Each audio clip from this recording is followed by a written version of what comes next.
Manga One Piece chapter 1082 yang berjudul Ayo Pergi dan Climb itu dibuka dengan tampilan headline sebuah koran yang memberitakan bahwa Vice Admiral T-Bone telah dibunuh. Jika kalian masih ingat, saat pertama kali muncul di Arc Water 7, T-Bone masih berpangkat kapten. Lalu pada SBS volume 98, Eiichiro Oda mengkonfirmasi kalau selama time skip jabatannya naik 2 strip menjadi Rear Admiral. Dan sekarang, saat dikabarkan meninggal, pangkatnya sudah naik lagi menjadi Vice Admiral. Jadi, terlepas dari kabar duka yang mengiringinya, kita patut takjub dengan karir militernya yang melesat seperti roket selama 2 tahun terakhir. Padahal prestasi terakhirnya dikuaplok oleh Roronoa-Zoro sampai jatuh ngambang di tengah laut saat Arc Water 7. Nah, kasus meninggalnya T-Bone ini sedang dibahas oleh Sengoku dan Suru yang lagi jajan di kantin markas besar Angkatan Laut.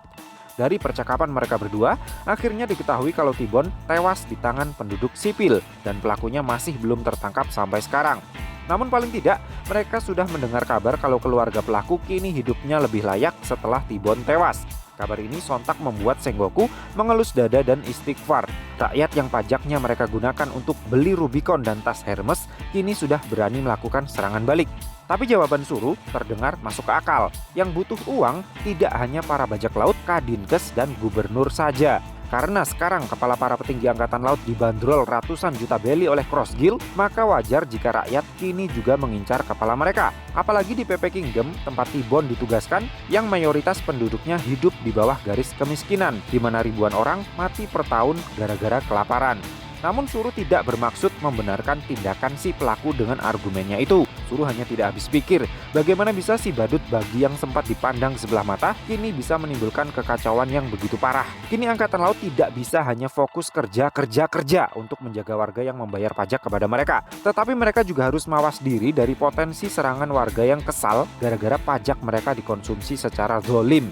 Menurut Sengoku, memberantas Cross Guild adalah prioritas utama bagi Angkatan Laut saat ini, sebelum moral para marinir menjadi semakin down. Nah, di saat kedua sesepuh Angkatan Laut ini sedang berdiskusi, Vice Admiral Hina tiba-tiba lewat. Mata Sengoku otomatis langsung autofokus kepadanya. Bukan karena penampilan Hina yang menyolok mata kaum lelaki, tetapi karena Sengoku ingin bertanya kepadanya di mana sobat karibnya, si Monkey D. Garp, saat ini berada. Dan alangkah terkejutnya Sengoku dan Suru begitu mendengar Hina bilang kalau Garp beberapa hari yang lalu pamit pergi untuk menyelamatkan Koby bersama dengan para member Sword dan juga Kujaku. Mendengar jawaban dari Hina itu, sepertinya prioritas Sengoku dan Suru saat ini sudah bukan lagi mengurusi Cross Guild, melainkan segera pergi menyusul ke Beehive Island untuk membantu teman dan keluarga mereka. 2 poin penting yang saya tangkap dari perkataannya Hina di sini adalah Monkey D. Garp dan Kujaku sepertinya bukan member Sword. Dan Sword sepertinya tidak benar-benar unit rahasia di tubuh Angkatan Laut seperti saat pertama kali diperkenalkan dulu. Sword itu mungkin seperti Intel Bean yang kemana-mana pakai kaos kerah yang ada logonya Bean di dadanya. Nah, setelah mendengar penjelasan dari keluarga korban, sekarang kita pindah ke markas besar Cross Guild untuk mendengar pembelaan dari keluarga pelaku. Pelaku yang menghabisi T-Bone ternyata hanyalah seorang pria setengah tua berbadan kerempeng yang penampilan fisiknya sama memprihatinkannya dengan korban. Dilihat dari perawakannya, kuat dugaan kalau dia menghabisi T-Bone bukan dengan pertarungan yang adil, tetapi dengan metode lain yang lebih soft. Atau orang ini sama sekali tidak bertarung melawan T-Bone, apalagi menghabisinya dengan cara kotor. Karena beli makanan saja susah, apalagi mau beli racun buat matiin seorang Vice Admiral. Jadi bagaimana jika ternyata T-Bone lah yang menyerahkan nyawanya sendiri dan menyuruh orang ini untuk mengklaim uang hadiahnya? Karena sejauh yang saya ingat saat Arc Water 7 dulu, T-Bone sangat berbeda dengan wakil rakyat yang lain. Dia adalah karakter marinir yang sangat berdedikasi dan baik hati, sehingga masuk akal jika T-Bone ternyata mengorbankan nyawanya untuk mengatasi bencana kelaparan yang melanda keluarga besar orang ini. Karena mungkin T-Bone merasa gajinya saja tidak akan cukup untuk mengatasi kemiskinan yang terjadi di wilayah kerjanya. Padahal itu sudah keseluruhan gajinya, bukan sekedar gaji pokok yang dipublis ke masyarakat, sementara tunjangan-tunjangan lain yang nominalnya ratusan kali lebih besar dari gaji pokoknya tetap menjadi misteri, seperti yang Onono. Nah, si pria yang tidak disebutkan namanya itu terlihat gemetaran sampai menangis karena takut dengan konsekuensi atas apa yang sudah dia lakukan. Di lain sisi, Bagi ternyata benar-benar menepati janjinya untuk membayar royalti meskipun si pelaku terlihat sangat lemah dan bisa disingkirkan dengan mudah.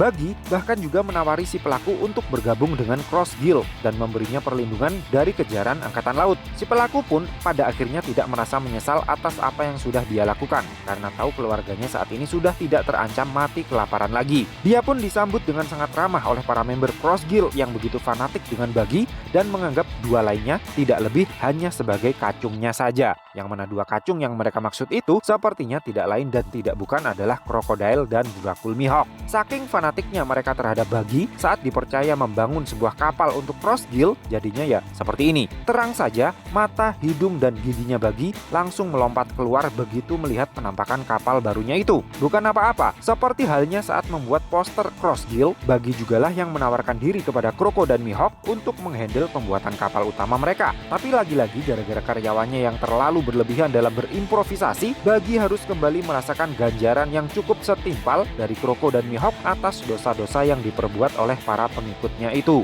Mari langsung saja kita masuk ke ruang eksekusi meninggalkan para member elit Cross Guild yang lain yang hanya bisa plonga-plongo di depan pintu. Dalam posisi kepalanya tergantung di atas rantai bergancu, muka Buggy babak belur hingga nyaris tidak bisa lagi dikenali. Sementara Croco dan Mihawk dengan santainya duduk membahas edisi koran terbaru. Dari rapat kecil di ruang eksekusi ini, akhirnya diketahui rencana Crocodile yang sesungguhnya atas Cross Guild. Crocodile bermaksud menghimpun pasukan militer besar-besaran dan mendirikan semacam negara militer baru. Untuk mewujudkan rencananya itu, sepertinya Crocodile bermaksud ingin membuka lowongan tentara besar-besaran.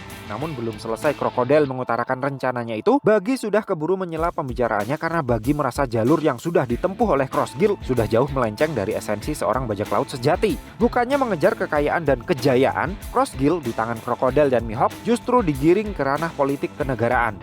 Meski dirundung rasa takut dan tidak berdaya, Buggy mencoba untuk kuat dan berani mengutarakan isi pikirannya. Apalagi orang yang dia anggap sebagai saingan terberat, yaitu Akagami no Shanks, diketahui sudah mulai melakukan pergerakan dalam perburuan harta karun legendaris One Piece. Intinya, Buggy ingin Crocodile dan Mihawk bertobat dan kembali ke jalan bajak laut yang benar, yaitu berburu harta karun One Piece. Untuk memperkuat nuansa melodramatik dari perkataannya Buggy ini, kita disajikan sebuah cerita flashback tentang masa lalu Buggy dan Shanks yang bersetting waktu 24 tahun yang lalu di Lockton, tepat di momen setelah Goldie Roger dieksekusi. Ada beberapa kata-kata menarik yang muncul dalam kilas baliknya Buggy ini. Di sini, Buggy secara lugas mengakui kalau Shanks memang berbakat sejak kecil. Bahkan Buggy sempat percaya kalau Shanks bakalan jadi the next Raja Bajak Laut. Mungkin karena alasan itu pula lah Buggy memilih untuk menjadi bajak laut yang beroperasi di lautan paling lemah, East Blue. Nah, Shanks sendiri malah justru mengatakan kalau dia dan Buggy bukanlah generasi yang akan menjadi sang Raja Bajak Laut berikutnya.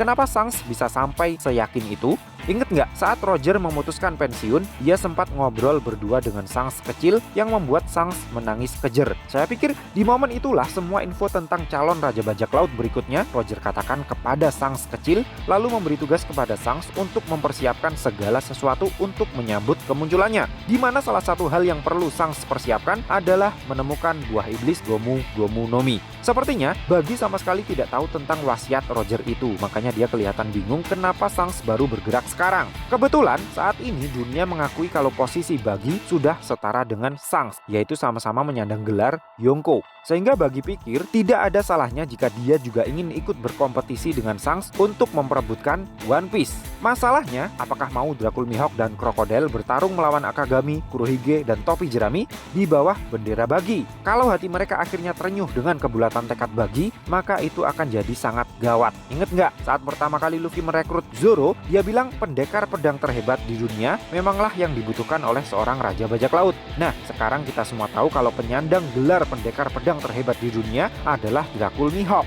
Jadi, mungkinkah itu adalah sebuah foreshadow dari Eiichiro Oda-san kalau Buggy adalah the next Raja Bajak Laut? Atau justru ini adalah foreshadow kalau Cross Guild sebentar lagi benar-benar akan ikut nimbrung dalam pertempuran memperebutkan One Piece sesuai keinginan Buggy? Dan yang akan bertarung pada pertempuran puncak nanti adalah pasukannya Buggy ini versus kelompok Topi Jerami. Entahlah, satu hal yang pasti, Buggy sudah memberikan titah kepada seluruh anak buahnya kalau sekarang sudah saatnya mereka bergerak dan ikut tampil dalam pertempuran besar memperebutkan One Piece. Setelahnya adegan berpindah ke Kamabaka Queendom untuk menyambut kedatangan Sabo dan para penyintas dari kiamat di Lulusia Kingdom. Tapi karena tidak ada yang tahu kalau yang datang itu adalah Sabo, ada 4 kapten pasukan revolusi yang sepertinya sudah siap untuk berjihad di pinggir pantai. Mereka adalah Ushiano, kapten dari pasukannya Morley, Ahiru, kapten dari pasukan pasukannya Belo Betty, Giambel, kapten dari pasukannya Lindbergh, dan Giron, kapten dari pasukannya Karasu. Dari keempat kapten yang berjaga di pantai ini, sepertinya hanya Giron saja yang berhusnudon kalau itu adalah Sabo, sementara sisanya bersuudon kalau itu pastilah musuh. Kenapa Giron bisa begitu yakin kalau itu adalah Sabo? Sampai-sampai dia berani menantang Giambel untuk bertarung 1 juta beli. Ini dia yang menarik. Giambel yakin Giron bisa tahu kalau yang datang adalah Sabo karena dia sudah sempat melihatnya menggunakan teropong. Namun Giron membantah tuduhan itu dengan alasan tidak ada lagi teropong di tangannya. Tapi Giambel tahu kalau tadi Giron sempat pegang teropong. Hanya saja Giron sudah memakannya sehingga barang buktinya itu resmi menghilang. Ada 2 poin penting yang ingin saya soroti dari sini. Pertama, ketika mengajak Giambel taruhan, Giron terlihat sudah mulai mengemil teropong yang dia pegang. Jadi ada kemungkinan sejak awal Giron tidak membawa teropong untuk mengintip siapa yang datang, tetapi murni untuk camilan saja. Sehingga Giron bisa tahu kalau yang datang adalah Sabo dengan cara lain. Ken Bunshoku Haki misalnya. Atau kacamata yang dipakainya itu teknologi lensanya secanggih teropong. Kedua, manusia normal pastinya tidak menjadikan teropong sebagai camilan, bukan? Jadi fix Giron adalah mantan anggota klub The Bus. Atau bisa juga dia adalah seorang DF user tipe Zoan model tikus. Nah, kedatangan Sabo membuat para penduduk Kamabaka Kingdom bersorak gembira. Kecuali Koala yang justru datang langsung marah-marah dan menyerang Sabo dengan tendangan Fishman Karate. Dari ribut-ribut kecil rumah tangga inilah akhirnya terkonfirmasi bagaimana caranya Sabo bisa selamat dari hujan laser yang memusnahkan Lulusia Kingdom. Ternyata saat hujan laser terjadi, Sabo sudah tidak lagi ada di Lulusia Kingdom. Dia sudah naik ke atas kapal dan meninggalkan pelabuhan bersama dengan beberapa calon perwira baru pasukan revolusi. Sayangnya, Denden Mushi anti penyadapan milik Sabo lepas sehingga dia memutuskan untuk mengakhiri panggilan secara mendadak karena takut panggilannya bisa disadap oleh angkatan laut. Tapi sebelum mengakhiri panggilannya, Sabo bilang kepada Koala kalau dirinya sudah mengirimkan kode sandi Morse untuk memberitahukan kalau dirinya baik-baik saja. Kode sandi yang Sabo maksud ini mungkin adalah tulisan SFX yang bisa kita temukan di chapter 1060 saat panggilan dari Sabo berakhir. Nah, ada yang menarik terkait orang-orang yang satu kapal dengan Sabo. Mereka adalah orang-orang yang sempat dibakar semangatnya oleh Belo Betty ketika negeri mereka diserang oleh bajak laut Peach Beard. Dan yang paling mencuri perhatian saya adalah sesosok gadis manis yang berdiri paling depan ini. Kalau tidak salah, gadis ini bernama Moda. Fakta menariknya, Moda adalah gadis yang Ace temui dalam perjalanannya mencari Kurohige 2 tahunan yang lalu. Berkat bantuan Ace, Moda bisa dipertemukan kembali dengan kedua orang tuanya yang bekerja sebagai koki di sebuah kapal angkatan laut. 2 tahun berselang, Moda yang ternyata adalah warga Lulusia Kingdom diselamatkan oleh Sabo dari pemusnahan massal yang dilakukan oleh Insama. Dengan begitu, gadis membawa susu ini sudah diselamatkan 2 kali oleh user Merah-Merah Nomi yang berbeda. Nah, begitu sampai di Kamabaka Kingdom, Sabo langsung melakukan rapat terbatas bersama dengan Monkey D. Dragon dan Ivankov. Dalam rapat itu, Sabo bilang akan menceritakan semua yang sebenarnya terjadi di Marijoa. Apakah kita akan segera mengetahuinya di chapter mendatang? Kayaknya sih enggak. Secara keseluruhan, manga One Piece chapter 1082 menurut saya benar-benar di luar dugaan. Saya kasih rating 9 dari 5 untuk chapter kali ini. So, piye menurutmu Cah? Terima kasih sudah mampir ke channel kami. Jangan lupa like, share, dan subscribe jika menurut kalian video-video kami cukup menarik untuk ditonton. Sampai ketemu lagi dalam video kami yang berikutnya, and matur nuwun.